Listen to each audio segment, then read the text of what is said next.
마태복음 11장 11절에 보면은 예수님께서 그 세례 요한에 대해서 말씀하시기를 여자가 낳은 자 중에 세례 요한보다 큰 이가 일어남이 없도다.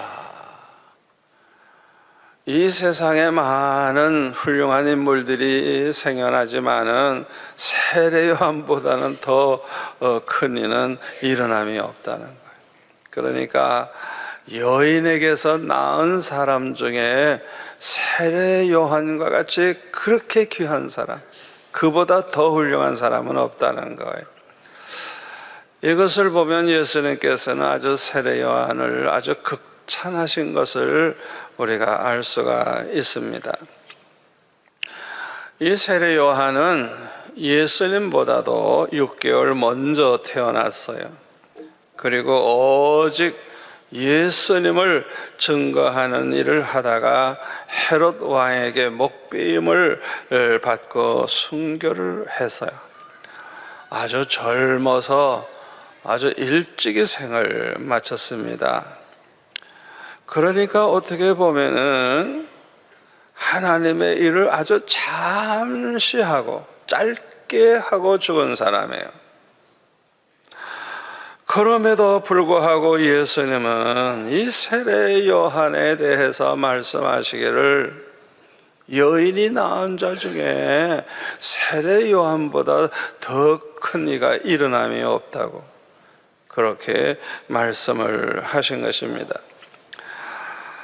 왜 이렇게 말씀하셨을까요? 우리가 이 세상에서 얼마나 오래 살았느냐, 하나님의 일을 얼마나 오래 했느냐, 그거보다도 더 중요한 것은 얼마나 우리가 하나님의 뜻대로 살았느냐, 얼마나 하나님을 기쁘게 해드리면서 살았느냐가 더 중요하기 때문인 줄 믿습니다. 짧게 살았어도 하나님의 뜻대로만 살고 하나님을 기쁘시게 해드리면서 사는 것이 너무너무 중요한 것입니다. 세례 요한은 짧게 살았어요. 그러나 평생 그의 삶을 보면 허물을 찾을 수가 없어요. 자기를 위해 살지 않았어요. 온전히 주님만 위해서 살았고 자기의 사명을 위해서 아주 충성하는 그런 삶을 살았어요. 요한복음 8장 29절에 보면 예수님이 이렇게 말씀하셨습니다. 나를 보내신 이가 나와 함께 하시도다. 나는 항상 그가 기뻐하시는 일을 행함으로 나를 혼자 두지 아니하셨느니라. 우리 예수님도 짧게 사셨죠? 그런데 항상 하나님이 기뻐하시는 일을 행했다. 그래서 우리 하나님께서는 우리 주님을 혼자 두지 아니하시고 언제나 함께해 주셨다고 그렇게 말씀하고 있습니다. 여기서 말하는 하나님이 기뻐하시는 일이 무엇일까요? 그것은 하나님의 백성을 그들의 죄에서 구원하는 일을 가리켜요. 하나님 아버지의 뜻을 행하는 일을 가리켜요. 아버지 하나님의 뜻이 뭐예요? 하나님 아버지께서 내게 주신 자 중에 하나도 잃어버리지 아니하고 마지막 날까지 그들을 다 살리는 것이라. 하나님이 택한 백성, 하나님이 예수님께 맡겨주신 백성은 하나도 잃어버리지 아니하고 다 구원하는 게 하나님 아버지의 뜻이라 그랬어요. 예수님은 오직 그 일을 위해서 전심전력을 다하셨어요. 잠시도 자기 자신을 위해서 살지 않았어요. 오직 아버지의 뜻을 이루면서 그렇게 사셨습니다. 그런데 세례 요한도요, 예수님처럼 자기를 위해 살지 않았어요. 오직 사명에 충성하다가 순교를 했어요.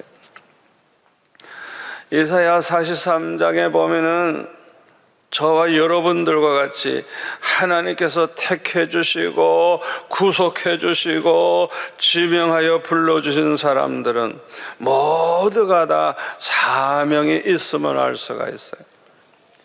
거기 7절에 보면은 우리는 하나님의 영광을 위해서 창조된 자라 그랬고요, 10절에 보면 하나님의 증인, 하나님의 종으로 택함을 받았다 그랬어요. 아멘. 21절에 보면 왜 우리를 창조했느냐, 하나님을 찬송하게 하기 위해서 창조하셨다 그랬어요. 그러므로 사도 바울은 고린도전서 10장 31절에 보면 뭐라 그랬어요? 그런즉 너희가 먹든지 마시든지 다 같이요, 무엇을 하든지 다 하나님의 영광을 위하여 하라. 하나님께서 왜 우리를 특별히 사랑하셔서 택해 주시고 불러주시고 구원해 주시고 왜 그렇게 하셨느냐? 하나님의 영광을 위해서. 아멘. 목적이 아주 분명한 거예요. 저와 여러분처럼 예수 믿고 구원받은 사람들은 아무렇게나 살면 안 돼요. 그저 맨날 그저 밥 먹고 살라고 빠등빠등 하다 죽으면 안 돼요. 우리는 하나님의 영광을 위해서 하나님의 목적을 두고 계획을 세우고 우리를 이렇게 택해 주시고 불러주시고 구원해 주신 거예요. 아멘. 그래서 우리는 항상 뭘 하든지 하나님의 영광을 위해서 해야 된다는 거, 언제나 그걸 기억하고 살아야 돼요. 우리가 그렇게 살려고 하면 고린도전서 10장 32절에 보면 뭐라 그래서요? 유대인이나 헬라인이나 하나님의 교회에서나 거치는 자가 되지 말고 걸림돌 노릇하지 말라. 다른 사람 자꾸 넘어지게 실족하게 만드는 그런 인간 되지 말라. 다른 사람의 마음에 상처를 주는 그런 사람 되지 말라는 거예요. 남을 괴롭히는 그런 사람 되지 말라는 거예요. 그리고 그 다음에 뭐라 그랬어요? 나와 같이 모든 일에 모든 사람 원수까지 모든 사람을 기쁘게 해주고, 아멘. 그 다음에 자기의 유익을 구하지 말고 많은 사람의 유익을 구해서 그들로 구원을 받게 하라. 아멘. 하나님의 증인, 하나님의 종으로서 열매를 맺으려고 하면 이렇게 살라는 거예요. 이렇게 살 때 우리 하나님은 영광을 받으실 줄로 믿습니다. 오늘날 이 세상에는요, 자기 자신이 그리스도인이라고 그렇게 생각을 하지만은 하나님을 기쁘시게 해드리면서 살지 않는 사람들이 많아요. 왜 그런 줄 압니까? 이 사람들은 자기의 사명이 뭔지 모르고 살고 있기 때문에 그래요. 그렇기 때문에 하나님의 영광을 위해 살려고 하지도 않고 하나님의 증인, 하나님의 종의 사명을 모르고 살아요. 아예 그냥 행하지도 않고 모르고 살아요. 그리고 하나님을 찬양하는 일을 중요하게 생각하지를 않는 것입니다. 저는 이 찬송할 때 여러분의 입을 본답니다. 입을 벌리나 안 벌리나 봐요. 찬송할 때 보면 입을 안 벌리는 사람이 있어요. 음치라도 따라서 하세요. 우리 하나님께서요, 우리를 통해서 찬양 받으시기를 얼마나 기뻐하시는 줄 압니까? 아멘. 하나님을 찬양하는 거, 하나님을 찬양하는 거. 그걸 위해서 우리를 창조했다 그러셨어요. 에베소서 1장 3절부터 보면은 우리는 하늘에 속한 신령한 복을 받은 자인데 첫째 복은 뭐냐? 창세전에 우리를 택해 주셨다는 거예요. 6절에 보니까 그 목적이 뭐냐? 하나님의 그 은혜를 찬양하게 하기 위해서 독생자 예수님을 보내서 십자가에 못 박혀 죽으심으로 우리를 구속하신 목적이 뭐냐? 12절에 보세요. 하나님을 찬송하게 하기 위해서. 14절에 보면은 왜 우리에게 성령을 보내주셔서 복음을 믿게 하시고 구원받게 하시고 성령으로 인쳐주셔서 모두가 다 천국에 들어갈 때까지 완전히 성령께서 책임지고 인도하시는 그런 복을 왜 주셨느냐? 하나님을 찬송하게 하기 위해서. 그 목적이 다 하나님을 찬양하게 하기 위해서. 그렇기 때문에 이제부터는 여러분들이 항상 찬양하면서 살아가시기를 바랍니다. 좀 이렇게 소리내서 하기가 좀 거북할 정도로 노래를 잘못 부르면 속으로 부르세요. 속으로. 속으로 부르세요. 저는 집에서 이 말씀 준비하거나 이럴 때 보면은 제가 아주 좋아하는 찬양, 너무너무 은혜롭고 그냥 주님의 그 십자가의 사랑을 그냥 막 내 마음에 그냥 완전히 충만하게 이렇게 느끼게 하는 그런 찬양을 계속 들으면서 은혜 가운데서 말씀을 준비하고 그래요. 얼마나 좋은지 몰라. 내가 부르질 않아도 그 찬양을 들을 때 얼마나 은혜가 되는지 몰라요. 그리고 그 찬양을 내가 또 속으로 따라하고. 여러분, 찬양 중에 살면 내 마음이 깨끗해지고, 찬양 중에 살면 내 마음에 평강이 오고, 아멘. 주님 사랑하는 마음이 막 생겨나요. 우리의 믿음이 아주 건강해져요. 아멘.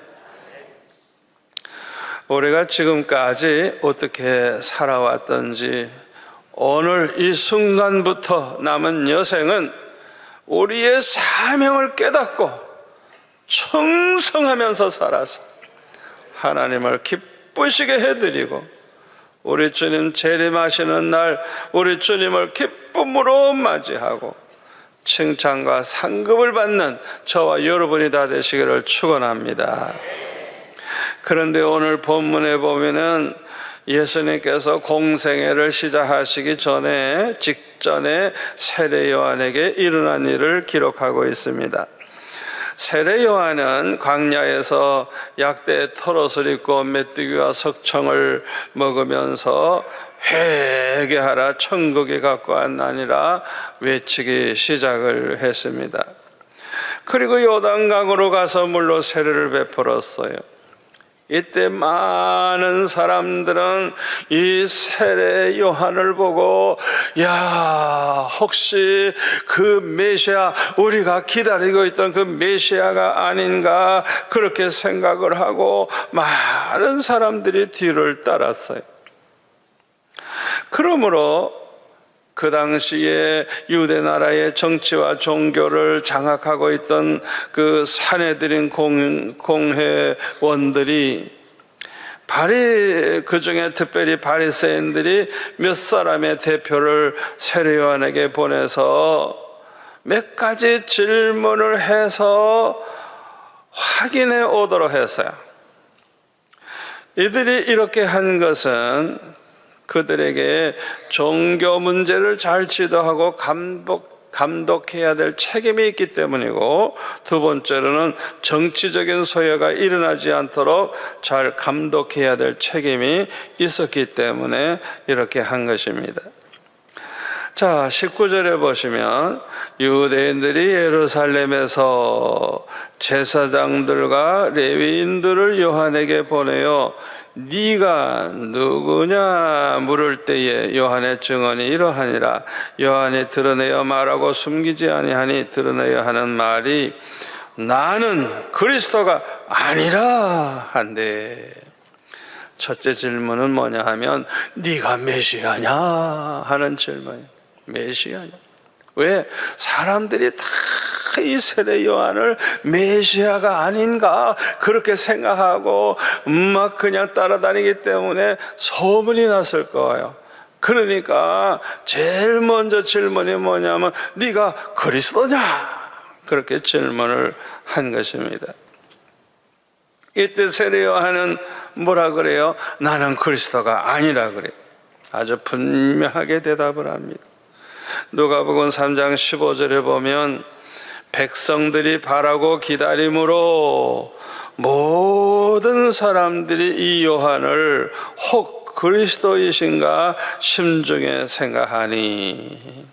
이 누가복음에 보면은 사람들이 이 세례 요한을 메시아가 아닌가 그리스도 아닌가 그렇게 생각하고 있었다. 얼마나 메시아가 오시기를 바라고 있었던지. 이렇게 훌륭한 사람 하나 나타나니까 그냥 먼저 생각하는 게 뭐예요? 그 메시아가 아닌가 그렇게 생각을 한 것입니다. 이때 세례 요한은 자기는 그리스도가 아니라고 메시아가 아니라 그랬어요. 두 번째 질문은 네가 엘리야냐라는 질문을 했어요. 마태복음 11장 12절에 보면은 예수님께서 세례 요한에 대해서 이렇게 말씀하십니다. 세례 요한의 때부터 지금까지 천국은 침노를 당하나니 침노하는 자는 빼앗느니라. 모든 선지자와 율법이 예언한 것은 요한까지니 만일 너희가 즐겨받을진대 오리라 한 엘리야가 곧 이 사람이니라. 예수님은 세례 요한이 바로 오리라 한 그 엘리야라고 말씀을 하셨어요. 그러나 세례 요한은 자기 자신은 엘리야가 아니라고 대답을 합니다. 말라기 4장 5절에 보면은 메시아가 오기 전에 먼저 엘리야가 온다고 예언이 되어 있어요. 사실 세례 요한은 이 예언대로 온 엘리야입니다. 그러나 세례 요한은 아니라고 대답을 했어요. 예수님은 이 세례 요한에 대해서 마태복음 11장 8절에 보면 이렇게 말씀하십니다. 그러면 너희가 무엇을 보려고 나갔더냐? 부드러운 옷 입은 사람이냐? 부드러운 옷을 입은 사람들은 왕궁에 있느니라. 그러면 너희가 어찌하여 나갔더냐? 선지자를 보기 위함이더냐? 옳다. 내가 너에게 이르노니 선지자보다 더 나은 자니라.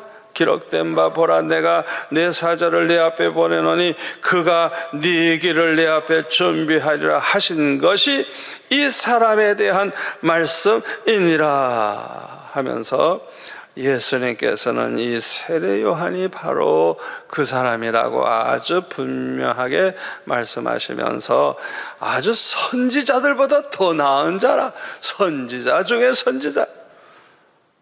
예수님이 세례 요한을 그렇게 아주 높여서 그렇게 증거해 주셨어요. 세 번째 질문은 네가 그 선지자냐라는 것입니다. 그 선지자.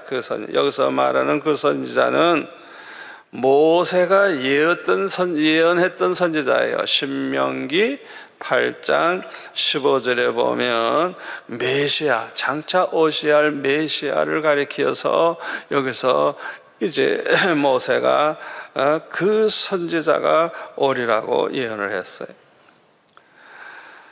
세례 요한은 선지자 중에 선지자였어요. 어느 선지자보다도 뛰어난 선지자였어요. 왜요?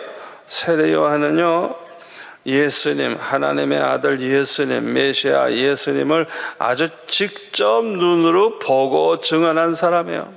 두 번째로 그 예수님에게 세례를 베푼 사람이에요. 보통 선지자 아니죠. 세 번째로는 예수님으로부터 여자가 낳은 자 중에 이보다 큰 이가 없다고 하는 그런 말을 들었어요. 그러니까 이 세례 요한은 보통 선지자가 아닙니다. 그러나 세례 요한은 자기 자신은 그 선지자도 아니라 그랬어요.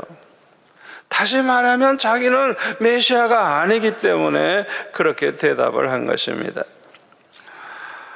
오늘 보면 22절에 또 보면은 또 말하되 누구냐? 우리를 보낸 이들에게 대답하게 해라. 우리를 파송한 그 사람들에게 가서 대답을 해야 되는데 도대체 넌 누구냐? 너는 내게 대하여 무엇이라 하느냐? 이르되 나는 선지자 이사야의 말과 같이 주의 길을 곧게 하라고 광야에서 외치는 자의 소리로다. 이사야 40장 3절에 나오는 예언의 말씀이에요. 주의 길을 준비하는 자로서 다만 외치는 자의 소리일 뿐이라 그랬어요. 마치 임금님이 오시기 전에 임금님 행차하신다 하고 이제 소리 지르면 백성들이 다 그냥 뭐 길을 이렇게 열어주고 양쪽에서 이렇게 엎드려 있죠.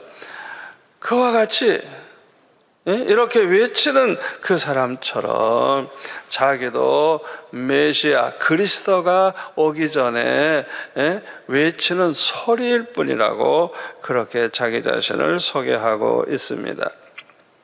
또 오늘 본문 25절에 보면 그들은 또 물어가로되 내가 만일 그리스도도 아니고 엘리야도 아니요 그 선지자도 아닐진데 어찌하여 세례를 베푸느냐?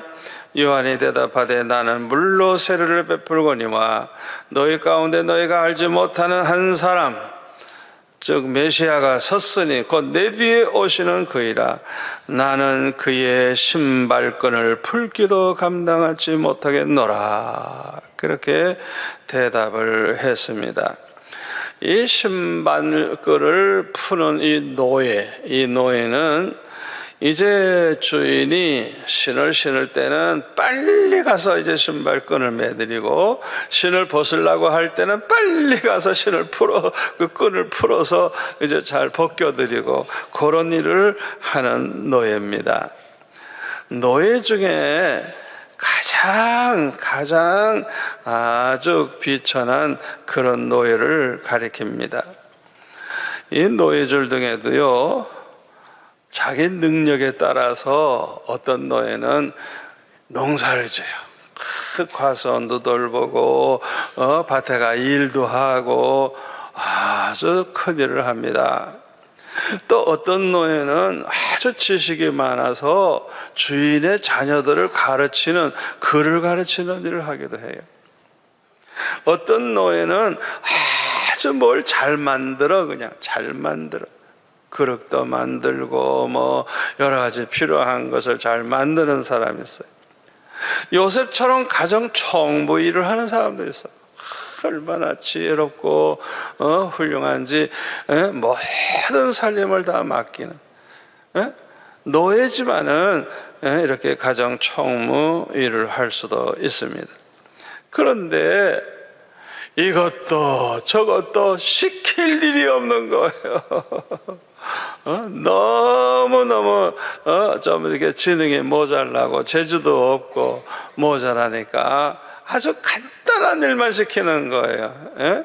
주인이 들어오면 빨리 가서 그냥 신발끈이나 풀어드리고 주인이 나가려고 하면 빨리 신을 신겨서 이제 끈을 매드리고 가장 간단한 일을 하는 사람이죠.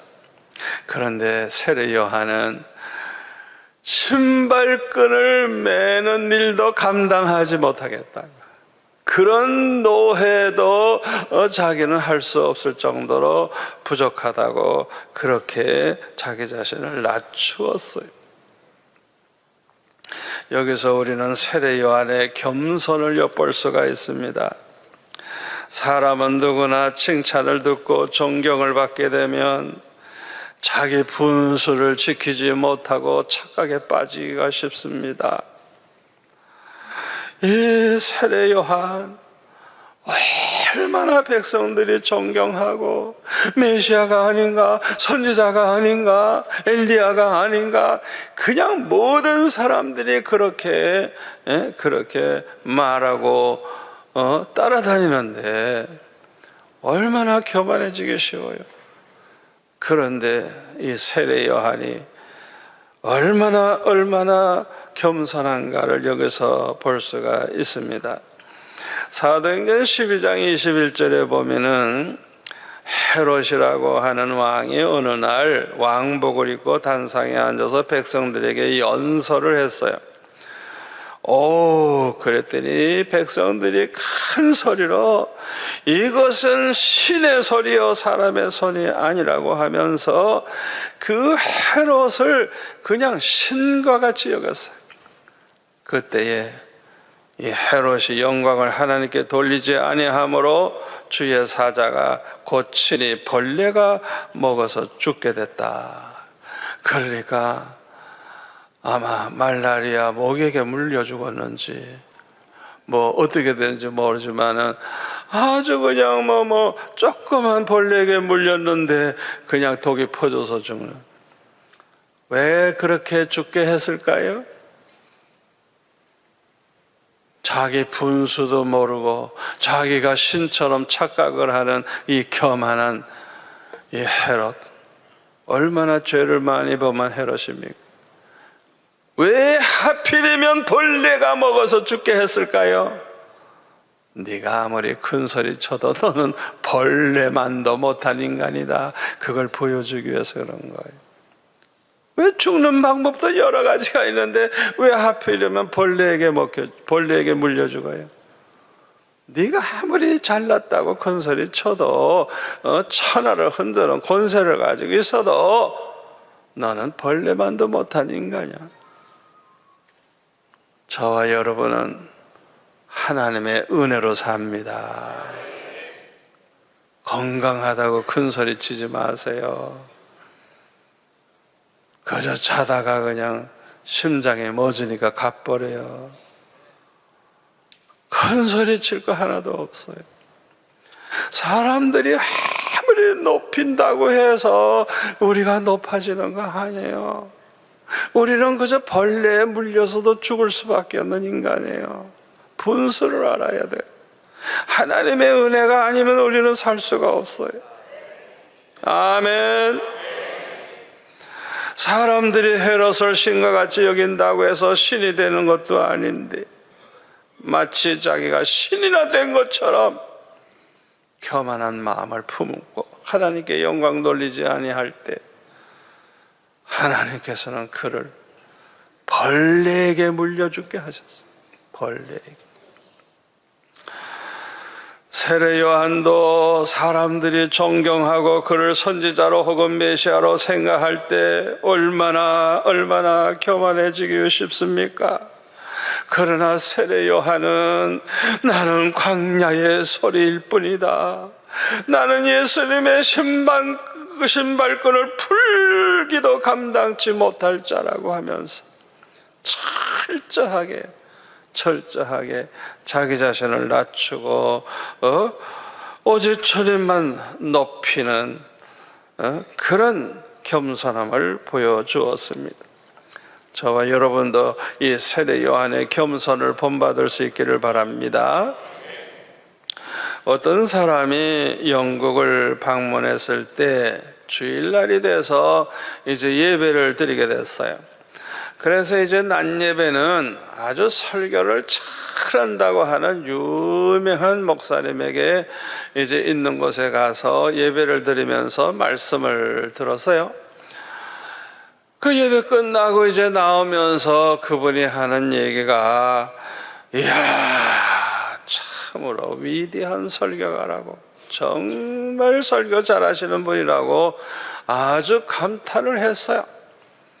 그 저녁 예배는 어딜 갈까 그러다가 유명한 스펄전 목사님 교회 가서 오늘 예배 드려서 목사님의 설교를 드려야 되겠다 하고 저녁 예배는 또 스펄전 목사님 교회 가서 이제 예배를 드렸다 그래요.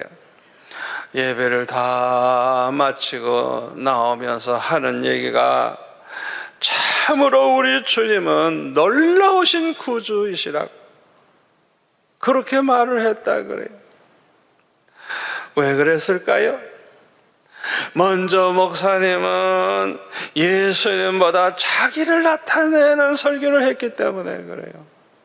자기가 얼마나 박식하고 자기가 얼마나 책을 많이 받고 자기가 얼마나 잘났는가 자기 자신이 뛰어난 걸 보여주려고 하다가 보니까 그는 아주 위대한 설교가라는 말을 들은 거예요. 자기만 나타낸 거예요. 자기만 영광 받은 거예요. 그러나 스펄전 목사님은 그렇지 않아요. 스펄전 목사님은 예수님만 높이고 예수님만 증거하고 예수님의 말씀을 증거하다 보니까 예수님이 얼마나 위대한 훌륭한 구주이신가를 알고 은혜를 받고 나오게 된 거예요. 얼마나 우리에게 교훈이 되는 중요한 사건인지 모릅니다.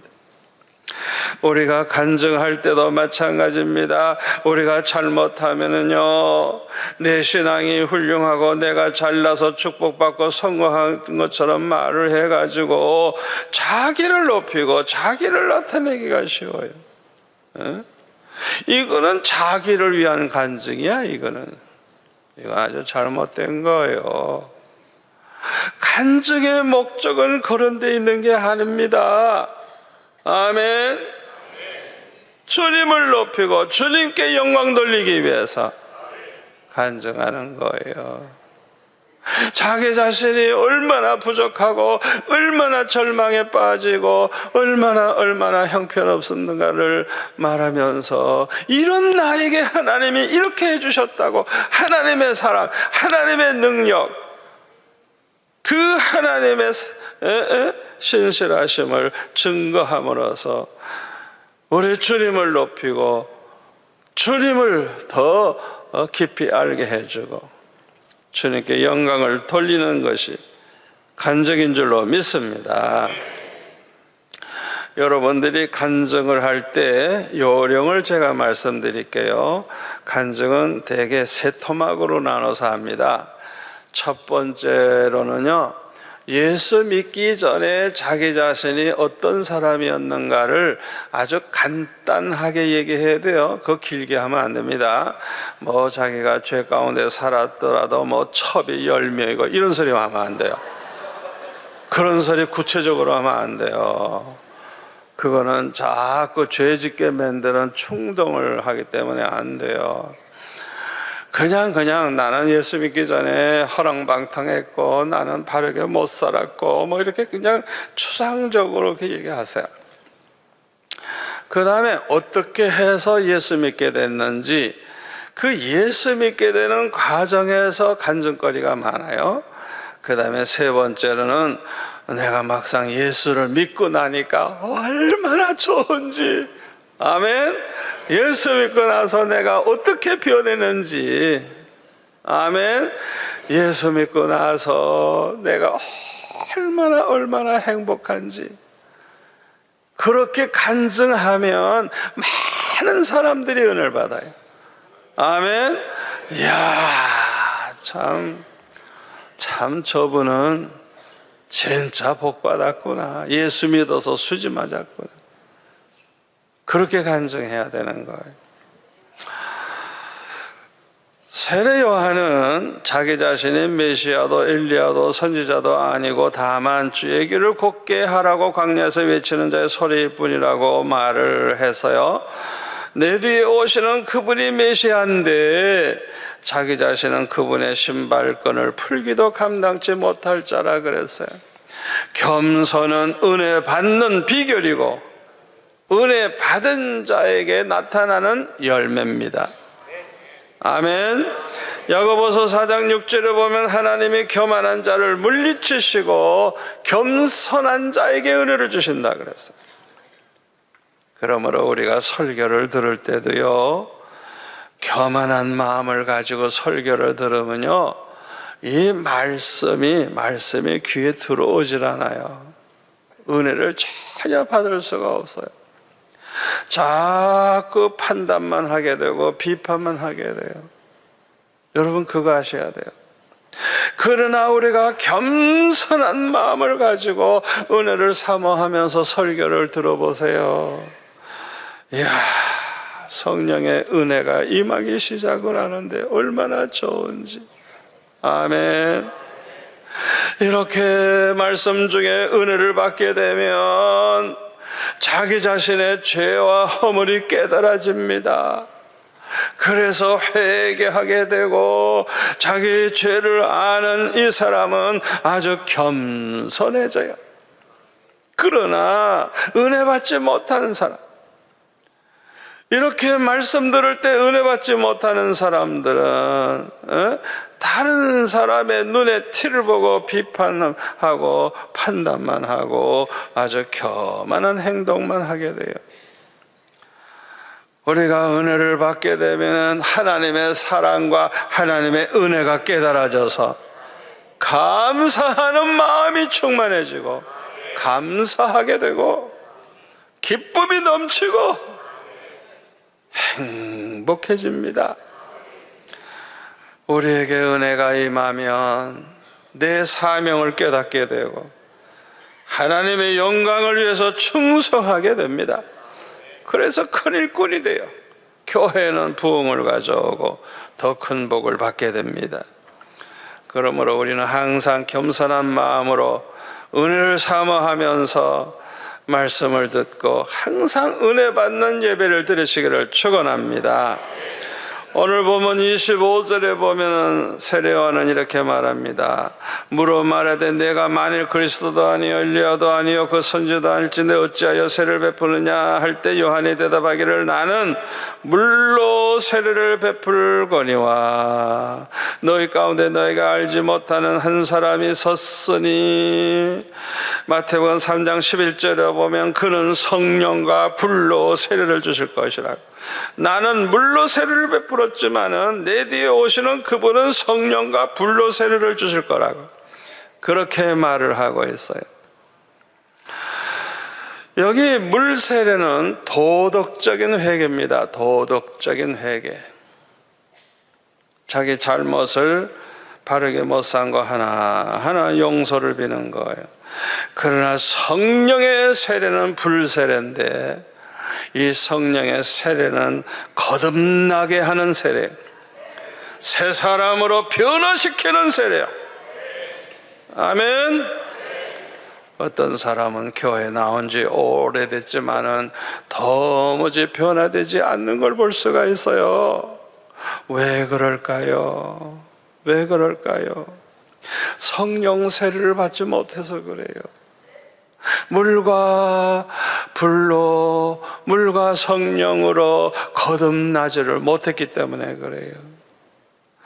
왜 그렇게 될까요? 철저한 회개가 없기 때문에 그래요. 아멘. 철저한 회개를 하질 않아요. 우리가 철저히 회개하면요, 죄사함만 받는 게 아니고 성령의 선물을 주신다 그래서 철저하게 회개하는 시간을 꼭 만들어 보세요. 1시간을 해도 좋고 2시간을 해도 좋고 밤새도록 해도 좋고 하여튼 작정을 하고 아주 하나님 앞에 내가 좀 철저히 회개하겠다 생각하고 한번 해보세요.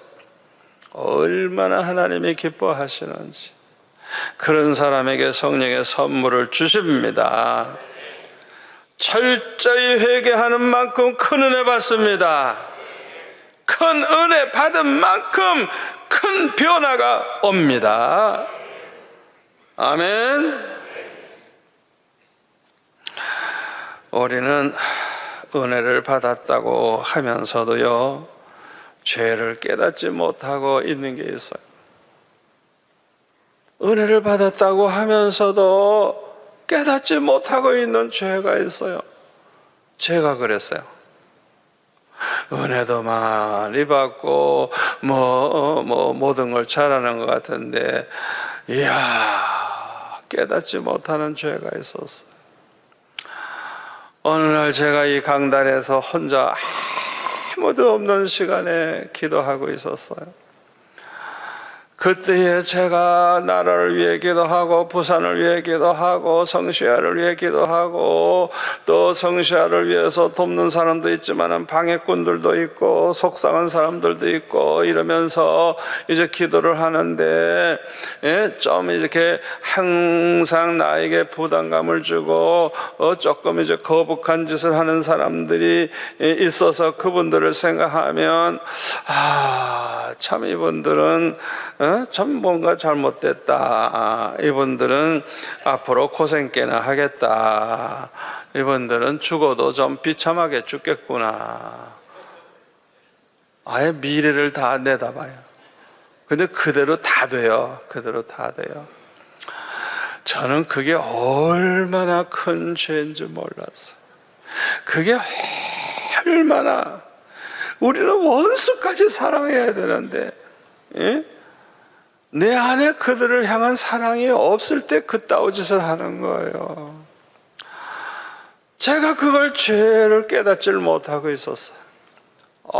갑자기 주님이 책망을 하시는데 너는 왜 그들에게 밤낮 판단만 하고 정죄만 하느냐? 책망을 하시는데 그들을 위해서 좀 울어줄 수 없겠니? 그들을 위해 기도해 줄 수 없겠니? 그들을 위해서 좀 축복해 줄 수 없겠니? 와, 책망하시는데 그냥 그들을 좀 안아줄 수 없겠니? 그들을 사랑해 줄 수 없겠니? 그냥 주님이 계속 말씀하시는데 제가 그 순간에 주님은 그들을 그렇게 사랑하시는구나. 그 농땡이들을 주님이 그냥 사랑이 얼마나 큰지 제가 아주 그냥 감격했어요. 그래가지고 잘못했습니다. 아버지 용서해 주세요. 내가 이제부터 그대로 하겠습니다. 그래가지고 그냥 그 자리에서 그냥 두 손 들고 그분들을 위해 축복하며 기도하기 시작을 하고 그분들을 안아주는 마음으로 손을 이렇게 안는 마음으로 이러고 기도해주고 그래서 즉각 회개하고 즉각 순종하니까 얼마나 은혜를 주시는지 얼마나 좋은지. 아마 그분들이 내 앞에 나타났다면 나는 그냥 막 끌어안고 울었을 것 같아요. 그냥 막 끌어안고 그냥 내 안에 그들에 대한 사랑이 막 생기는데요. 이제는 저는 비판 안 해요. 그런 분들 보면은 기도해요.